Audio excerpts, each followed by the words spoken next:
Namaste and welcome to Daily News Simplified, the what, why and how of newspaper reading. Now we would be analyzing the Delhi edition of the Hindu newspaper of 19th of November 2018, and the news that would be covered today is given on the screen, and the timestamp for the same is given in the description and the comment section given below. And so now with this, let us start with the first article. Now we have taken this article from page 8. Now there are two aspects that we need to understand from this article. First is, what is the Composite Water Management Index? And the second aspect that we're going to understand is the focus of this article, which is the water stress that has been caused by the energy sector. And when this article means the energy sector, it particularly talks about the thermal power and energy sector. So now let us first understand as to what is the Composite Water Management Index. Now the first aspect that you need to understand about the Composite Water Management Index is who it is released by. Now the CWMI index is released by the Niti Aayog. However, this index is released in association with the Ministry of Water Resources, Ministry of Drinking Water and Sanitation, and the Ministry of Rural Development. However, if it is asked in the prelims examination as to who releases the Composite Water Management Index, then the most appropriate answer would be the Niti Aayog. Now the second aspect that you need to understand about the Composite Water Management Index are both its objective and its main purpose. Now the objective of this index is to establish a public national platform which would provide information on key water indicators across several states of India. Now the main purpose of this index is that first it would help in monitoring the performance with regards to key water indicators by several states in India. The second purpose is that it would improve the transparency of water management by states in India. The third main purpose of this index is that it would boost India's water achievements. The fourth aspect is that by giving out a Composite Water Management Index that will monitor the performance of states on various key water indicators, it would lead to both competitive and cooperative federalism among the states in India. And the fifth and the last purpose with regards to CWMI index is that it would help in research, entrepreneurship, and in policy making, wherein it would help in enabling innovation for water in India. The fourth aspect with regards to the Composite Water Management Index that you need to remember, especially with regards to your upcoming prelims examination of 2019, are the various parameters of CWMI. Now the first parameter of this index is that it covers water and surface water restoration. The second parameter is that it covers major and medium irrigation and watershed development. The third aspect that it covers is participatory irrigation management. The fourth aspect is on-farm water use. The fifth aspect is rural and urban water supply. And the sixth and the last parameter that the CWMI index uses is policy and governance. Now these are the four main aspects that you need to understand about the Composite Water Management Index, especially with regards to your upcoming prelims examination of 2019. Now after this, let us understand the second aspect of this article on how the author links the thermal power sector with water stress in India. Now the first thing that you need to understand is what is water stress. Now water stress occurs when the demand for water exceeds the available amount of water during a certain period. Now secondly, water stress also occurs when the available amount of water is restricted due to the poor quality of the available water. And because of this poor quality of available water, it is not able to meet the demand for water and thereby leads to water stress. Now this water stress also causes a decline of available freshwater resources, first in terms of quantity and second in terms of quality.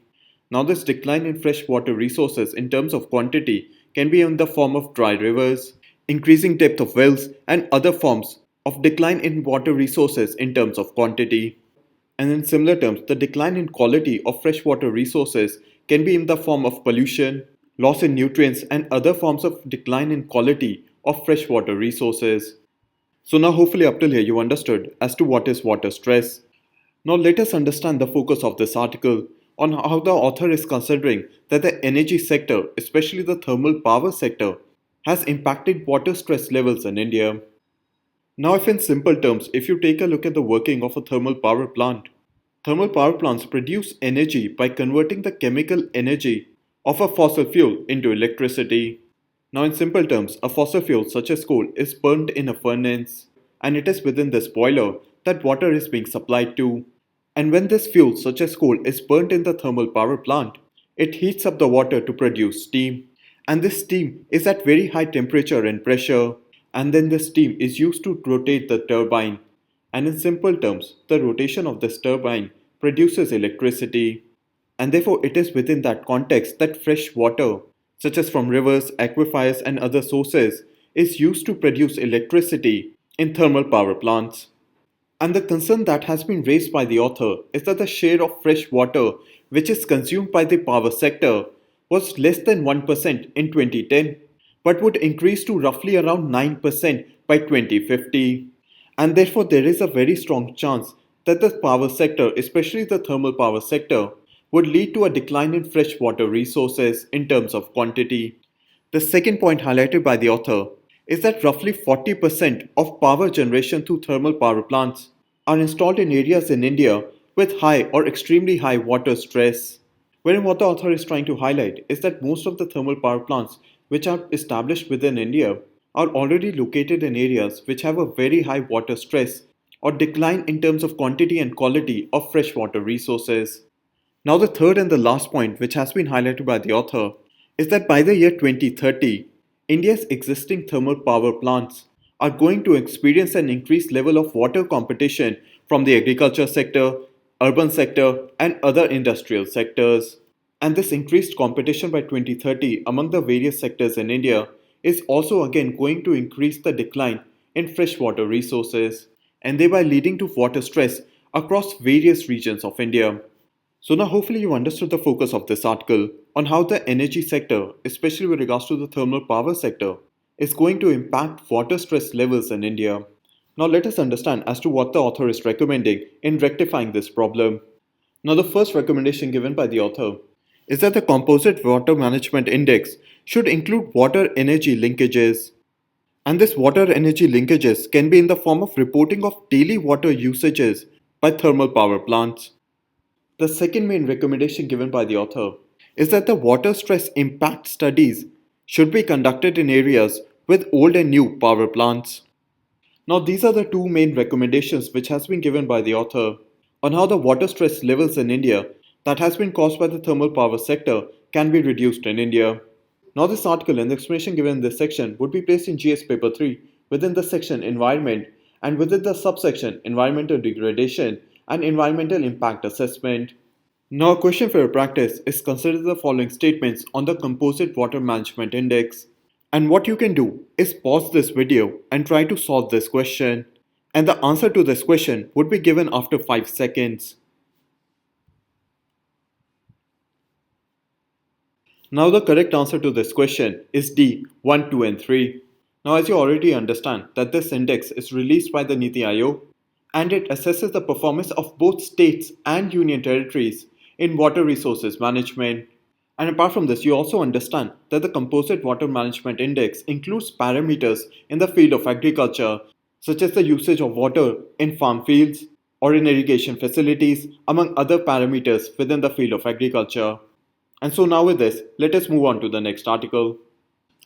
Now we have taken this article from page 5. Now what this article talks about is the Sri Lankan frogmouth. Now as we have continued to highlight in previous DNS videos, if a particular animal is being referred to in the Hindu newspaper, there are 5 aspects that you should understand about that animal, especially with regards to your prelims examination. The first aspect that you need to understand about that animal is its habitat. The second aspect that you need to understand is what is the purview of that animal under the Wildlife Protection Act of 1972. After that, understand the purview of that animal in the IUCN list. And apart from that, also try to understand the purview of that animal under various international important conventions. And these important international conventions or organizations can be CITES, BirdLife International, among other various important international conventions and organizations. And the last aspect that you need to understand about that animal is its various unique features. So now if you take into account the Sri Lankan frogmouth, first with regards to its habitat, it is mainly found to its native country of India and Sri Lanka, and within India itself, it is found in the Western Ghats. But what has happened now is that it has been seen on the eastern side of the Western Ghats, wherein this bird has been found in Kerala's Chinnar sanctuary. Now apart from this, if we take a look at the preview of the Sri Lankan frogmouth, that it is not protected under the Wildlife Protection Act of 1972. Now, apart from this, the Sri Lankan frogmouth has been labelled as of least concern in the IUCN list. And apart from this, the Sri Lankan frogmouth is also not listed under CITES. And with regards to the last aspect of unique features, now the main unique feature of the Sri Lankan frogmouth is that it is mainly found in the western parts of the Western Ghats. And now these are the main features that are required to be understood about the Sri Lankan frogmouth from the perspective of your upcoming prelims examination of 2019. Now a question for your practice is consider the following statements on the Chinnar wildlife sanctuary. And what you need to do is pause this video to solve this question. And the answer to this question would be given after 5 seconds. Now the correct answer to this question would be 2 only, wherein the question is asked which of the statements given above are incorrect.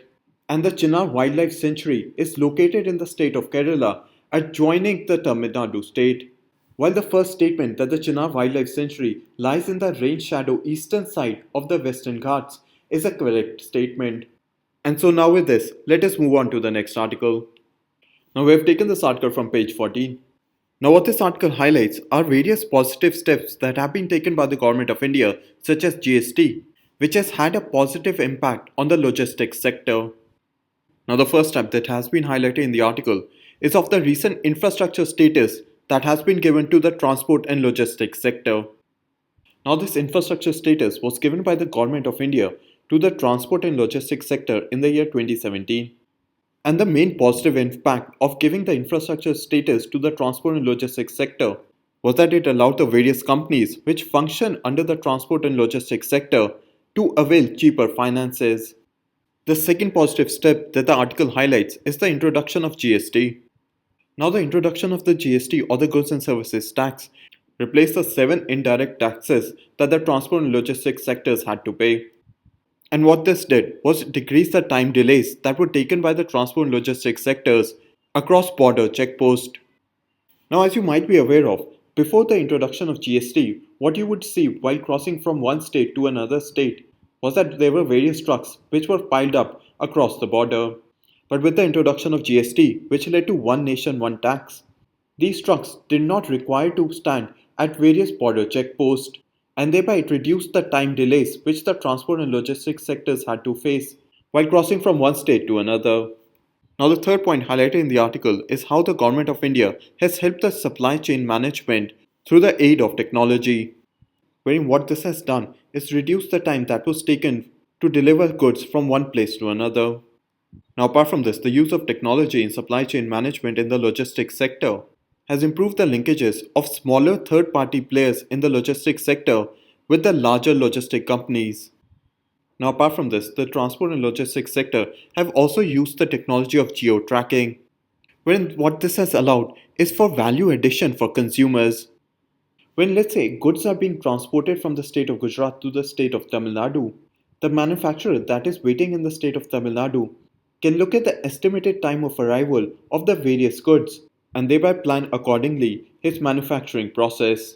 And thereby the geo-tracking of delivery of goods has become a strong value addition for the manufacturing sector.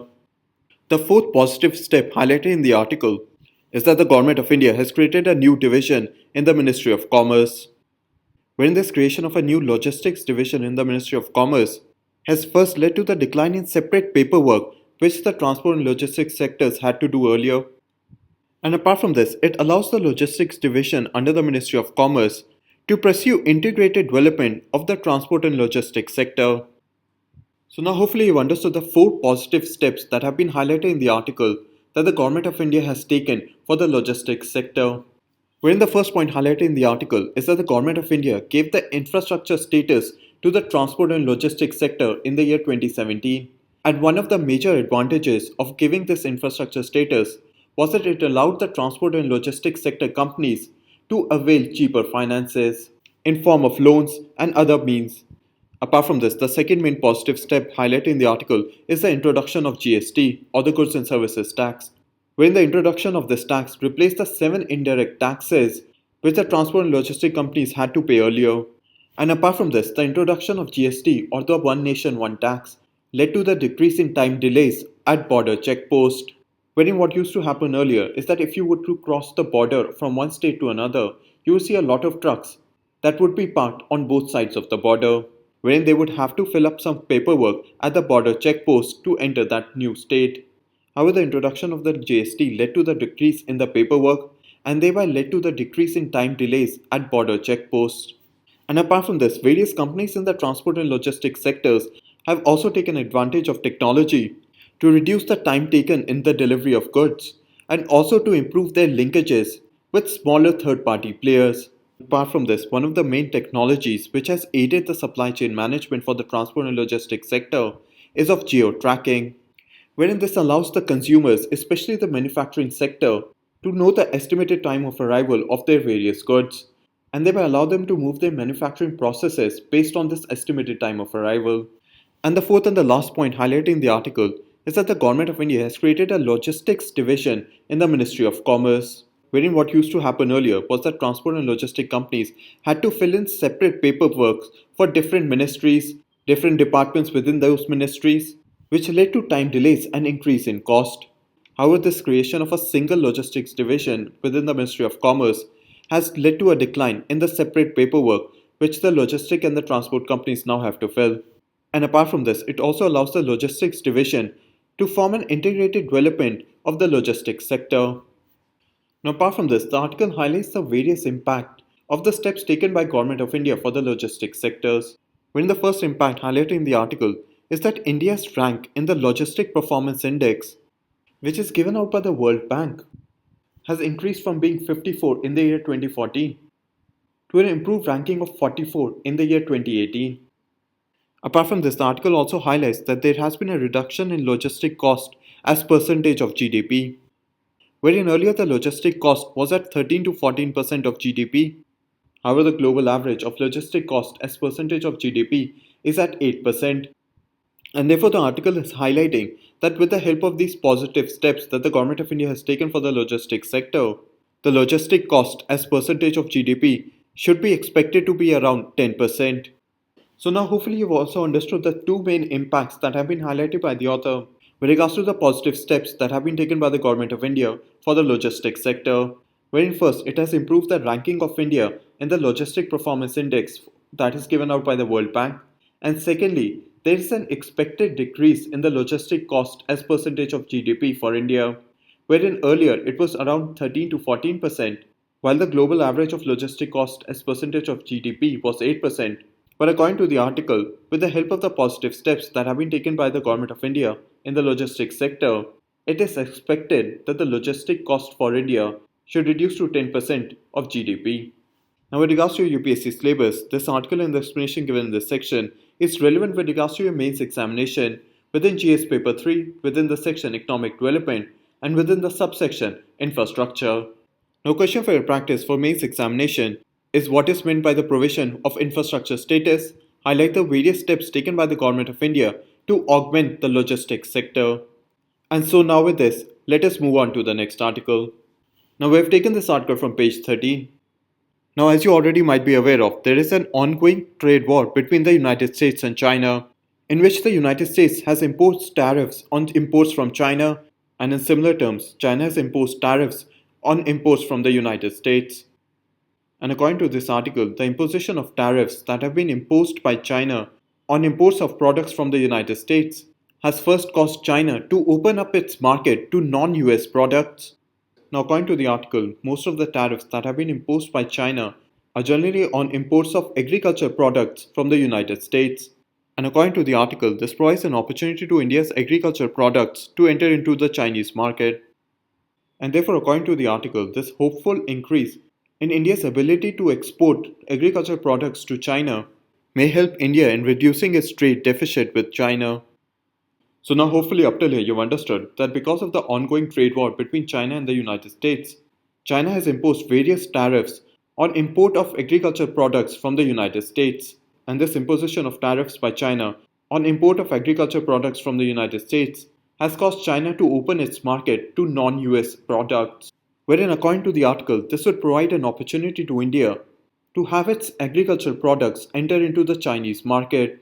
And moreover, according to the article, if India is able to enter its agriculture products into the Chinese market, It may help India in reducing its trade deficit with China, wherein currently India has a trade deficit of around $25 billion with China.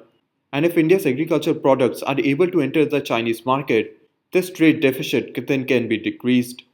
Now, the second aspect that you need to understand from this article is how is India going to undertake the opportunity to have India's agricultural products enter the Chinese market. Now, the article has given this the name agro-diplomacy. Now, under this agro-diplomacy, the government of India and various companies and organizations linked to India's agricultural sector are undertaking various seminars, roadshows, and also facilitating business to business, government to government, and government to business interactions. Now, this agriculture diplomacy is being undertaken for four main agricultural products, which is soybean, Assam tea, sugar, and non-basmati rice. However, this article has also raised concerns and given one particular disadvantage, due to which India might not be able to undertake the opportunity of having its agricultural products enter the Chinese markets. When the problem highlighted in the article is whether Indian firms or the Indian agriculture sector would be able to provide the quality and the quantity which is required by China.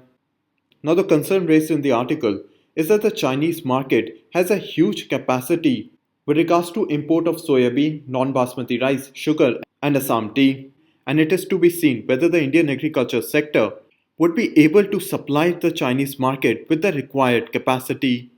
So now hopefully up till here you understood as to how India is going to undertake the opportunity to enter into the Chinese market, wherein the author has defined it as agro-diplomacy, wherein the government of India and various Indian agriculture organizations are conducting seminars, roadshows, and also facilitating business to business, government to business, and government to government interaction to augment the opportunity of the Indian agriculture sector to enter into the Chinese market, wherein the four major agriculture products which are to be seen to enter into the Chinese market are soybean, non-basmati rice, sugar, and Assam tea.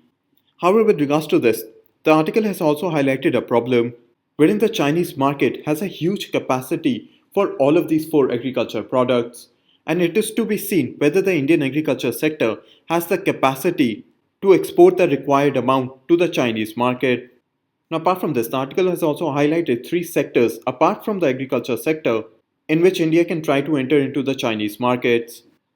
Wherein the three prospective sectors as highlighted in the article is first IT enabled services, tourism, and the pharmaceutical sector.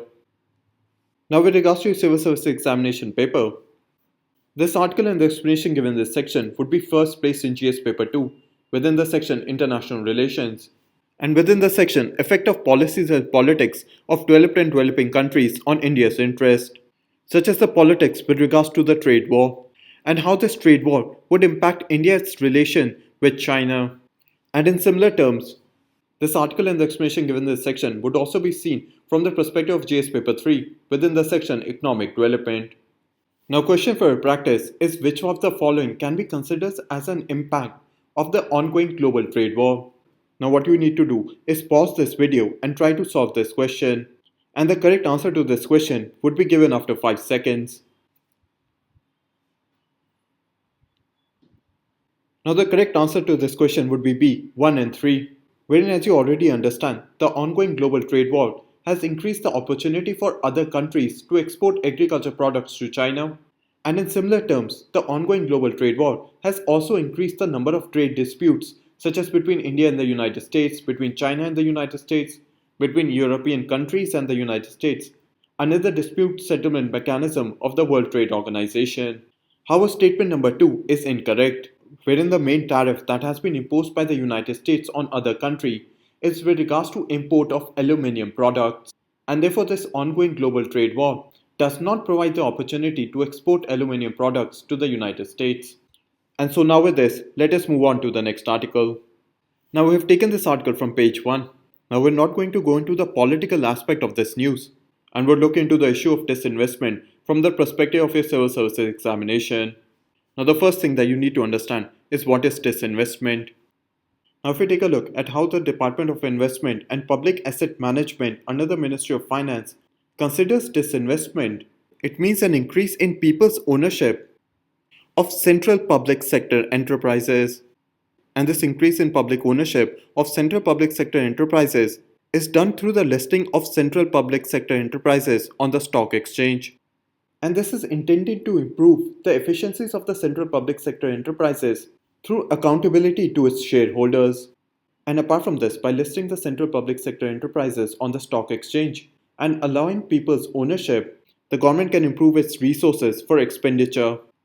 Wherein by listing the central public sector enterprise on the stock exchange, first the government would have to pay less amount if the central public sector enterprise is loss making, and secondly by listing it on the stock exchange and by having public ownership of a particular percentage of the central public sector enterprise, the government is also able to earn money by simply selling a percentage of the central public sector enterprise to the public.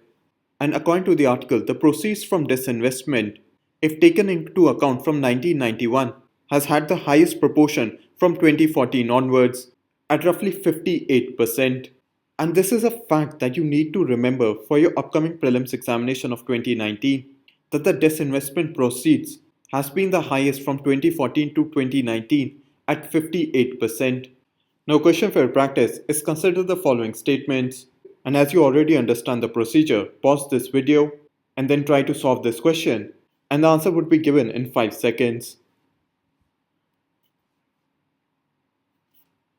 Now, the correct answer to this question would be C, both 1 and 2, wherein the disinvestment in central public sector enterprises increases the capability of the Government of India to increase its expenditure, since it has earned money from the disinvestment in the central public sector unit. And with regards to the second statement, as you can already see in this news, the disinvestment in proportion has been the highest from 2014 till 2018, since the LPG reforms were undertaken in India in 1991. And so now with this, let us move on to the next article. Now we've taken this article from page 13. Now what this article talks about is that a meeting is being undertaken of the Central Board of the Reserve Bank of India, and this meeting is being conducted today, in which it is expected that the Central Board of the Reserve Bank of India may take various decisions with regards to the monetary policy. However, you have to understand that this news is currently in transition, wherein this meeting is being conducted today, and hopefully the decisions that have been taken in this meeting today will be covered in the DNS of tomorrow and of day after tomorrow. And what you can do is go through the Daily News Simplified of 12th of November, which has comprehensively explained the Central Board of the Reserve Bank of India, wherein by understanding the Central Board of Reserve Bank of India, it would help you in understanding in whatever decisions that are taken by the Central Board of the Reserve Bank of India with regards to the monetary policy. And now with this, we come to an end in the analysis of today's newspaper. Now we move on to the question for today.